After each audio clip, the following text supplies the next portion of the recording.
You crack into the world as a trembling, egg-wet hatchling, blind to the sun and stumbling over shards of your own shell. The air is warm and heavy, smelling of earth and fern. Your first breath feels sharp and electric, and your first sound, a squeaky grunt, announces your fragile arrival into a landscape both beautiful and brutal. You are born in a clearing fringed by cycads, under the dappled shade of towering araucaria trees. Somewhere nearby, your siblings are hatching too, their tiny chirps competing with the hum of insects. But you are not alone. Your mother, a formidable Carnotaurus, towers above you, her keen eyes scanning for danger. Her skin is a patchwork of dark reds and browns, blending with the undergrowth as she moves. Her stubby arms seem useless, but her legs, strong and swift, promise protection. She sniffs at you and your siblings, nudging you into the brush where safety might be found. You sense her tension, and though you don't understand why yet, it will become clear soon enough. This world does not wait for the weak. Your first days are a trial. Food is a struggle. Soft scraps your mother offers from her kills. You learn to swallow fast, lest a sibling snatch the morsel from you. Danger lurks everywhere. Ankylosauruses, those walking fortresses of the forest floor, stomp past in herds, oblivious to your existence but terrifying in their sheer bulk. Above, Quetzalcoatlus soar like shadows across the sun, their sharp beaks ready to pluck a careless hatchling. One afternoon you wander too far, distracted by the shimmering wings of a dragonfly. A rustle in the bushes sets your heart racing. You freeze as a juvenile Dakota raptor emerges, its eyes glittering with malice. It lunges, but your mother's roar cuts through the forest like a thunderclap. She charges, her massive jaws snapping shut inches from the raptor's tail. You survive, but the lesson is clear. Stay close, and never let your guard down. Weeks turn into months, and you begin to change. Your legs grow longer, your tail stronger, balancing your awkward body as you dart between trees. Hunting is no longer just your mother's responsibility. Now, you and your siblings are expected to contribute. Your first solo hunt is humiliating. The target, a distracted Hypsilophodon, hears you before you even get close. It bolts, leaving you panting and furious in the undergrowth. But you are nothing if not persistent. You practice stalking, lowering your body until your belly brushes the ground. You learn to watch the wind and move when the breeze is in your favor. Eventually, your efforts pay off. A juvenile ornithopod, slower than the rest of its herd, becomes your first kill. The taste of warm flesh fills your mouth, and for the first time, you feel the thrill of independence. The forest around you hums with life. Towering cycads offer shade, their massive cones littering the ground with seeds. Rival predators roam the same territory. Juvenile majungasaurs, young but already fierce, and packs of troodons, cunning and persistent. You learn to recognize their calls and avoid their paths.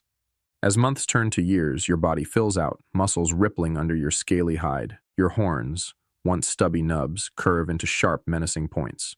Hunting is no longer a gamble. It's an art. You study your prey, ankylosauruses grazing near the edge of the forest, their armored backs glinting in the sun.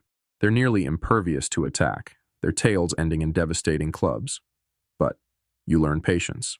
Instead of targeting the adults, you wait for a juvenile to stray. When it happens, you strike like lightning, your powerful legs propelling you forward. Your jaws clamp down on the ankylosaur's neck, your teeth sinking deep. It thrashes, but you hold firm until its struggles cease. Victory is yours, but not without cost. A careless swipe from the mother's tail leaves you limping for days. The forest whispers its secrets to you as you grow. You recognize the scent of ripe ferns crushed underfoot, signaling the presence of a grazing herd. You know the distant rumble of a thunderstorm and the cooler air that precedes it. And you've learned the songs of the night, the mournful calls of far-off predators, the rustle of unseen creatures moving through the dark. Adulthood brings new challenges. You are no longer part of your mother's family. Your siblings, once your closest allies, are now competitors. You carve out your own territory in a corner of the forest where the undergrowth is thick and the prey is plentiful. Marking your boundaries is instinctive. Scratches on tree trunks, scat left at key points. But holding this territory is another matter.